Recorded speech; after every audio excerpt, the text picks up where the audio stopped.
সুবহানাল্লাহ বলেন। সালাতুন ইয়া রাসূলুল্লাহ।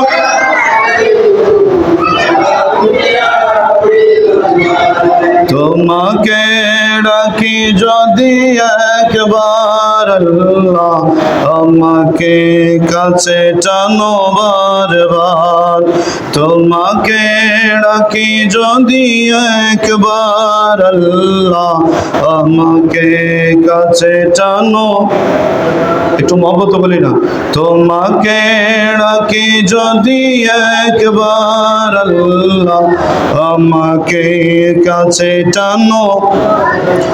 যদি পথ বলে যায় ও আমার দয়াময়, দিও দিশা এইটুকু আবদার আল্লাহ। তোমাকে ডাকি যদি একবার আল্লাহ, আমাকে কাছে টানো। যাই হোক, হাত নিয়ে একটু মনোযোগ চাই আপনাদের। আল্লাহ তাআলা বলেন, ইয়া রাসূলুল্লাহ, আপনি মুনাফিকদের বিরুদ্ধে জিহাদ করুন। তাহলে যারা মুখে একটি বলে অন্তরে আরেকটি ধারণা করে, তাদের বিরুদ্ধে জিহাদ করার ঘোষণা কে দিয়েছেন? বলুন, আল্লাহ দিয়েছেন। কে দিয়েছেন? তাহলে যারা মুনাফিক, তাদের সাথে আমাদের সম্পর্ক রাখা যাবে না, সেটা আল্লাহরই অর্ডার। এই জন্য বর্তমান সময়ে দেখবেন মুনাফিক এমন ভাবে বেড়ে গিয়েছে। একটু হাদিস শরীফের দিকে গেলে আপনারা বুঝবেন। আল্লাহ তাআলা এই আয়াতে কারিমার মধ্যে বলতেছেন, ওয়ামা হুম জাহান্নাম বিসাল মাসীর। আর আমি আল্লাহ মুনাফিকদের জন্য এবং কাফেরদের জন্য রেখেছি জাহান্নাম। আর যে জাহান্নাম রেখেছি, তার সেই জাহান্নামটি তাদের জন্য কতই না নিকৃষ্ট। এজন্য আমি সংক্ষেপে চলে যাচ্ছি। আল্লাহ রাসূল সাল্লাল্লাহু আলাইহি ওয়াসাল্লাম হাদিসে মুবারাকের মধ্যে বললেন, সৈয়দনা আবু হুরায়রা রাদিয়াল্লাহু তাআলা তিনি বলেন, ক্বালা আয়াতুল মুনাফিকি সালাসাতুন। আল্লাহর হাবিব বললেন, মুনাফিকের আলামত তিনটি। কয়টি বললাম? জোরে বলেন।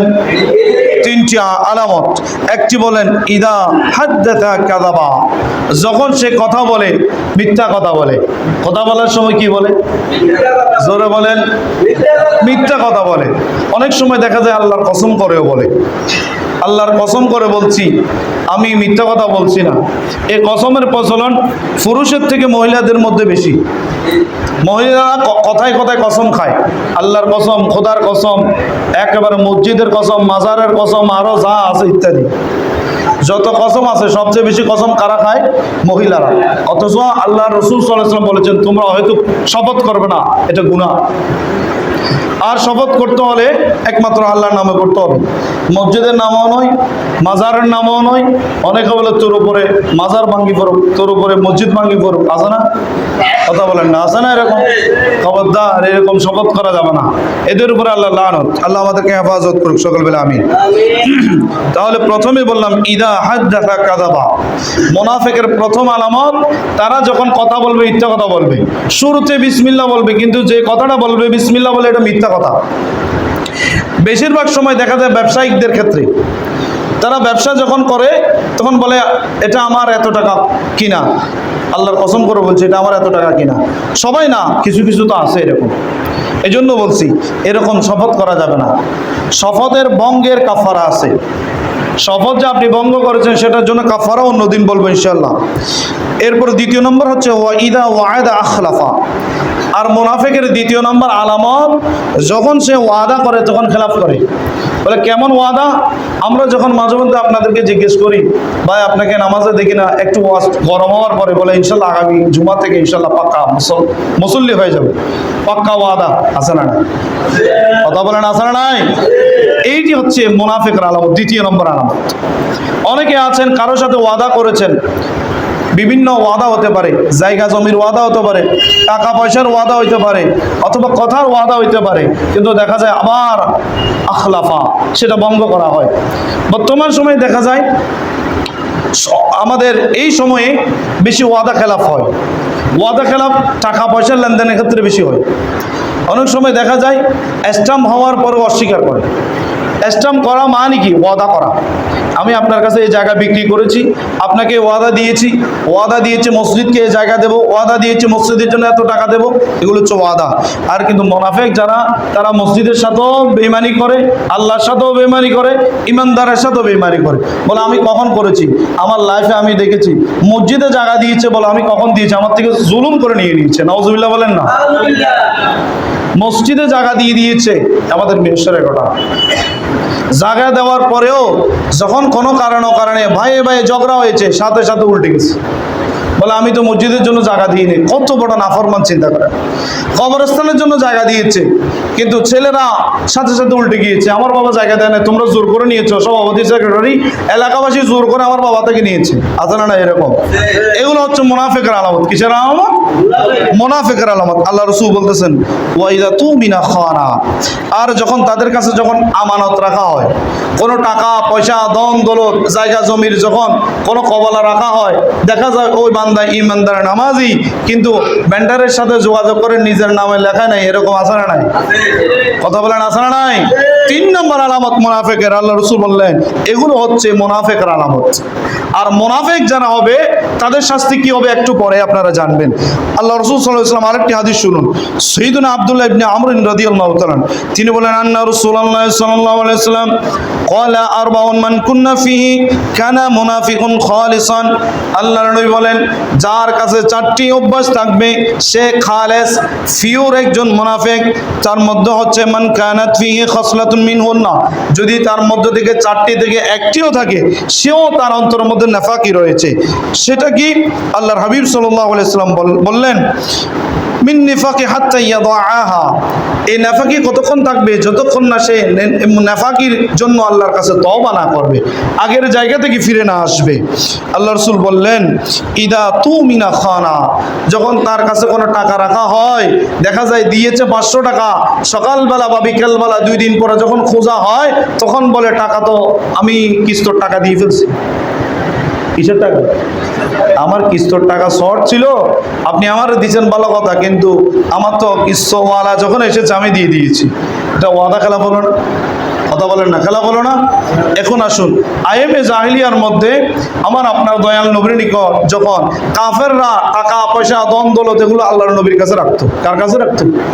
একটু জোরে বলেন। আপনারা কি মনে ঘুমাইতেছেন? বলেন, জীবিত আছেননি? একটু কথা বলেন না। কার কাছে? আমাদের নবীর কাছে। কার কাছে?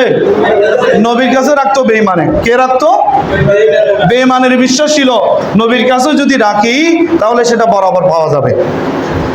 এখন চিন্তা করেন, যে সময়ে কাফেররা নিজের আপন ভাই কাফের ভাইয়ের কাছে রাখতো না, আমাদের নবীর কাছে রাখতো। কেন? বলে ওনার কাছে রাখলে বরাবর পাওয়া যায়। 1 সপ্তাহ বলেন, 2 সপ্তাহ বলেন, 1 মাস বলেন, 3 মাস পর বলেন, 1 বছর পরে যেমন দিয়েছে তেমন রেখেছে। এটা হচ্ছে ইমানদারের আলামত। আর যারা মুনাফিক তারা দেখবেন সকালে দিয়েছেন, বিকালে খরচা করে ফেলেছে। কেন? এখন তো বর্তমানে ব্যাংকের সময়, এখন তো আর এরকম নেই যে কারো কাছে টাকা রাখবে জমা, কারণ সবাই তো এখন চালাক হয়ে গিয়েছে। বিকাশ আছে, রকেট আছে, বুঝেন না কথা? সোনালী ব্যাংক, এরপরে জনতা ব্যাংক। ব্যাংক যখন বেড়ে গিয়েছে বলে আর মানুষের কাছে রাখার দরকার নাই, বিশ্বাসের জায়গায় একটি ব্যাংক। কথা বোঝা যায় আমার? এজন্য আসুন, এই আখিরি জমানায় তারপরও থাকবে ওয়াদা খেলাপকারী। ওয়াদা দেওয়া এটি ইমানদারের আলামত, খেলাপ করা মুনাফিকের আলামত। মনে রাখবেন, মুনাফিকি করলে কিছুদিন দেখা যায় এ দলে ঢুকে, কিছুদিন দেখা যায় ও দলে ঢুকে, বুঝলেন না? সুযোগ যেদিকে পায় ওদিকে ঢুকে। এগুলো হচ্ছে মুনাফিকের আলামত। আল্লাহ রাসূল আমাদেরকে সতর্ক করছেন তোমরা এরকম হবে না। কেন? ওয়াইদা হাদাসা কাযাবা। দ্বিতীয় নম্বর, এই হাদিসের 4টির মধ্যে থেকে দ্বিতীয় নম্বর বলেছেন, যখন সে কথা বলবে মিথ্যা বলবে। কথা বলার সময় কি বলবে? আমরাও তো আছি একেবারে 100-এর মধ্যে 99 জন, মানে 99 বার বা 99% মিথ্যা কথা বলে। আছে না নাই? মনে হয় সবাই ফেরেশতা আসমান থেকে নামছেন। হ্যাঁ, আছে না নাই? কথা বলেন, আছে না নাই? তা আমাদেরকে এই অভ্যাসগুলি কি রাখা লাগবে নাকি দূর করা লাগবে? এই জন্য তো আমাদের উপর আল্লাহর রহমত আসতেছে না। এই জন্য তো দেখেন বর্তমান সময়ে আমাদের উপর আল্লাহর গজব আযাব মুসলমানের উপর সবচেয়ে বেশি। কেন? মুসলমান আল্লাহকে বলে গিয়েছে লেবাসে सूरते मुसलमान, सूरत में मुसलमान लेकिन सीरत में मुनाफिक। सूरते আমরা মুসলমান আছি, কাজে কর্মে মুনাফিক।